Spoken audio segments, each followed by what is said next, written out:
My golden sister sent me a housewarming registry with a 70-inch TV, a luxury sofa, and $20,000 for renovations. I said, dream on. She snapped. Then you're not invited. So I stayed home. And what happened next had even our parents blaming her. When I first saw my sister Kylie's text, I thought it was one of those ridiculous memes she always sends. It just said, "Hey sis, here's our housewarming registry. Can't wait to see what you pick." I didn't open it right away.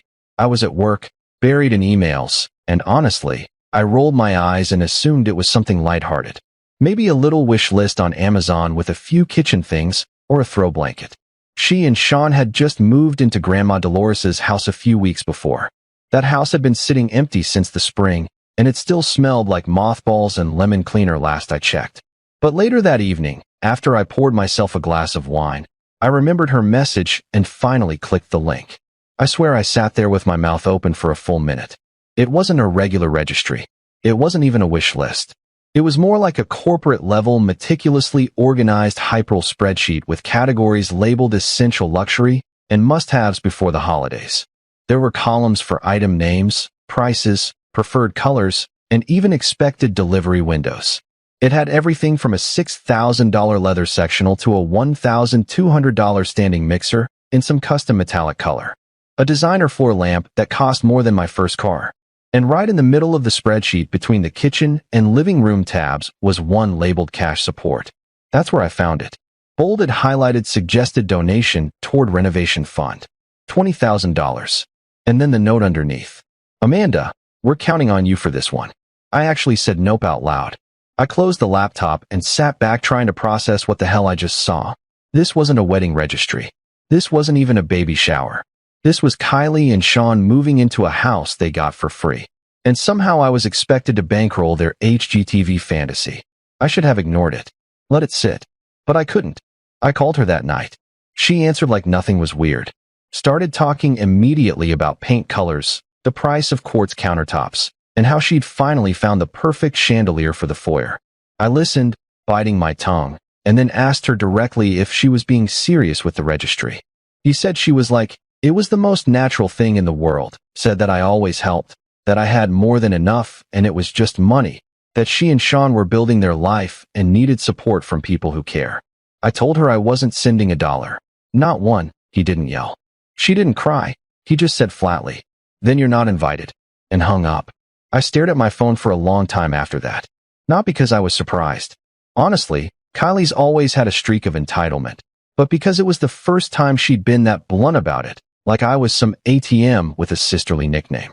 The party was that Saturday. I stayed home, didn't text, didn't call, didn't explain, just sat on the couch, watched terrible reality TV, and let it blow over. Around 7 p.m., my phone started buzzing. First, my cousin Rachel, then Aunt Jen, then our mom. Kylie hadn't told them anything except that I bailed. Rachel said the mood shifted the moment people realized I wasn't there. Apparently, Kylie got snippy and started acting like the victim. Said I'd abandoned the family moment, but I didn't owe anyone an explanation. Not anymore. 2 days later, I got a message from my dad. Simple. Kylie told us what happened. We need to talk. I braced for a lecture. But when I called, it was different this time. He was quiet. Come. And after I told him the whole story, there was a long pause. Then he said one thing that changed everything. This isn't the first time she's done something like this, is it? That's when I knew the tide was turning. And Kylie had no idea what was coming next. After that call with my dad, I had this strange feeling like something in the air had shifted. It wasn't just that he believed me. It was the way he said it. Like maybe for the first time, someone else was seeing Kylie the way I had for years. He asked how much she'd taken, not just the $20,000 she casually asked for in the registry. The rest. I told him everything. The $3,000 emergency loan last November when Sean supposedly got laid off. Never repaid. The time she used my credit card to buy essentials and racked up $1,700 at Anthropology and a weekend spa resort. I had to cancel the card. I'd covered her rent twice back when she was figuring things out. That's not even counting the gifts, the trips, or the time I paid the deposit for her dog surgery because she said he was like family. It added up easily close to 10 grand. He was quiet. Then he said almost like to himself, "We should have seen this sooner." And just like that, the spell started breaking. The next day, my mom called. I could tell she'd already spoken to my dad because she didn't defend Kylie the way she usually did. Instead, she asked what really happened with the registry. I forwarded her the spreadsheet. 5 minutes later, she texted back. Wow. That same day, I got a message from Rachel. She said Kylie had asked her for $250, claiming the furnace might need to be replaced. Rachel didn't know what to do, but now that she saw the registry, too, she was furious. Said she'd also lent Kylie money back in June, a few $100 to hold her over. And once that conversation started, the rest came fast. Aunt Jen had spotted her for $100. Uncle Greg said she asked for a loan to help with property taxes, even though the house was fully paid off. A neighbor painted her garage as a favor, expecting at least gas money. Nothing. Another friend sent me a screenshot where Kylie said she'd fallen behind on bills and needed help before Sean found out. She wasn't just borrowing, she was juggling. And I'll admit, once I realized the truth was coming out, I didn't stay silent. I didn't post rants online or start fights. I just shared the facts. When people reached out, I showed them the same registry she had sent me. I answered their questions honestly, without sugarcoating. The truth was enough.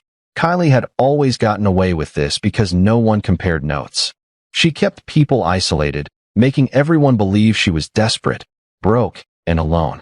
Meanwhile, she was living rent-free in a 2-story house, buying $90 candles and custom curtains. She played the victim perfectly, until someone finally told her no. That weekend, my parents sat her down. I wasn't there, but my mom told me how it went. Kylie tried to cry her way through it. She blamed Sean, blamed stress, said I was twisting everything. When they pressed harder, she lashed out, accusing them of taking my side as always. Which is funny, considering I've spent years being the family fixer while she played the helpless little sister. That's when my mom said it. We're not giving you another dollar. And my dad added, if you can't manage this house on your own, maybe you shouldn't be living in it. Kylie lost it. That night, she left me a voicemail saying I'd ruined her, that I turned the family against her and destroyed everything. I didn't call back, but while she was busy spinning, she forgot something. Something I had given her 6 months earlier. Something I still had a receipt for. And I decided to take it back. When Kylie moved into Grandma Dolores's house, she stood in the doorway like she had stepped into her own fairy tale. She called it their forever home, even though she hadn't worked for it, just inherited it like some prize for existing. I remember she hugged me tight that day, saying, "You always come through for me, Amanda. I don't know how I'd do this without you." And like a fool, I smiled and handed over my gift, a brand new washer and dryer set. Top of the line, stainless steel, digital touchscreen, energy efficient, the works. I even paid for installation and haul away. It cost me just over $2,200 with taxes. At the time, I told myself it was love, a practical gift, something she truly needed. But now, after the registry, the lies, the manipulation, the tantrum she threw when I refused to fund her fantasy renovations, that washer and dryer felt like a mistake I could still undo. I dug through my emails, found the invoice, and called the appliance store. To my surprise, they said yes.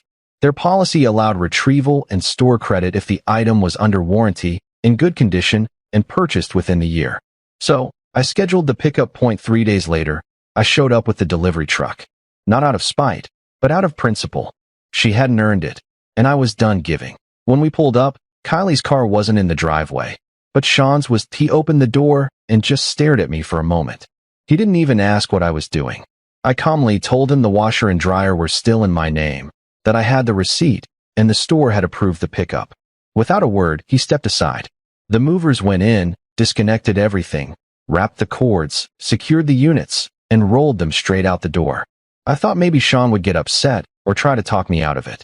But instead, he just sat down on the stairs and watched, like it was the end of something he'd already seen coming. As I was signing the paperwork outside, he stood in the doorway and said, "She told me you flipped out over nothing, but now that I've seen everything, I don't even know who I married." I didn't answer. There was nothing to say. The next morning, Kylie called me 4 times. I didn't pick up. Then she texted a long paragraph accusing me of humiliating her and violating her space. She said I was making things worse between her and Sean. Claimed she was crying so hard she couldn't breathe. That I never truly supported her and always looked down on her. I didn't respond. She called our mom next, same routine. Said I had stolen from her. My mom asked if she had paid for the appliances. Kylie's answer: well, that's not the point. But by then, it very much was the point.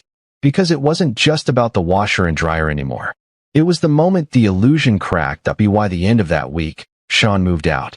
No drama, no screaming match. He just left, took a duffel bag and his gaming console, told my cousin, who lives a few blocks away, that he was staying with a friend for a while and needed space. Apparently, he hadn't realized how bad things had gotten, financially, emotionally, everything. Kylie had been telling him she had plenty of support, that family was helping them settle in. He never saw the full registry. I guess she only showed him the parts that made her look reasonable. But once he saw it all, he was finished. The washer and dryer being gone was the final straw. It wasn't just about convenience. It was symbolic. My cousin even said, if Amanda's taking back gifts, there's more to this story. And then, like dominoes, the rest started falling. Rachel asked for her money back. Kylie couldn't pay. Aunt Jen stopped replying to her messages. Uncle Greg left her on read. Our mom told her they wouldn't be giving her another cent. Dad said if she couldn't handle basic upkeep on the house, maybe she wasn't ready to own one. Kylie spiraled. She posted some passive-aggressive quote about betrayal from within your own bloodline on Facebook, then deleted it an hour later when no one reacted. But while she was busy trying to contain the fallout, she forgot something else. Something she'd borrowed from me last year. Something I hadn't mentioned to anyone yet. And this time, I wasn't just taking it back. I was going to make sure it cost her. There was still one thing Kylie had of mine. Something she probably assumed I'd either forgotten or forgiven.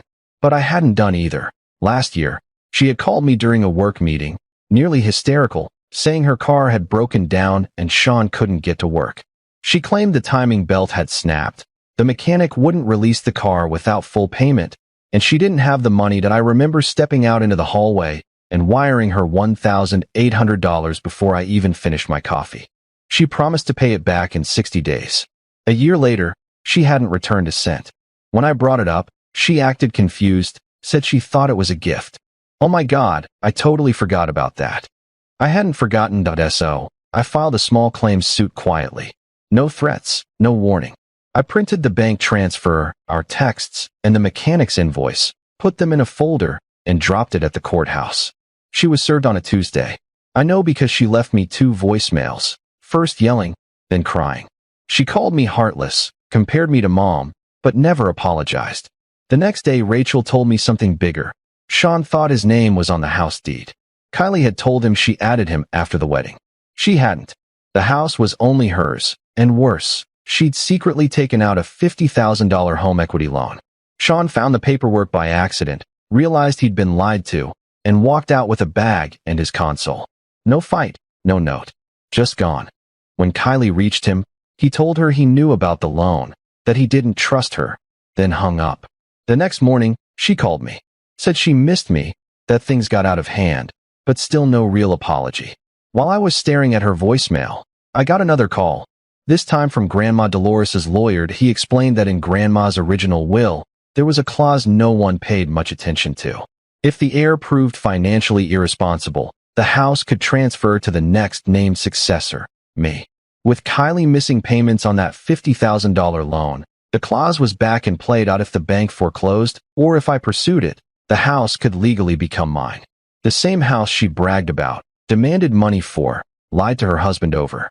Now it was on the table. I hung up stunned. I didn't call Kylie, didn't gloat. I only told Rachel, who screamed when I said it.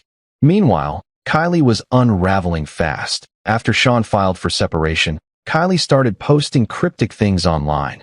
Lyrics, Bible verses, quotes about betrayal. Then she launched a GoFundMe asking for $35,000, claiming unexpected housing costs and family abandonment. I sent it to our parents. Dad replied, "Unreal." Mom tried one last talk, told Kylie to take responsibility.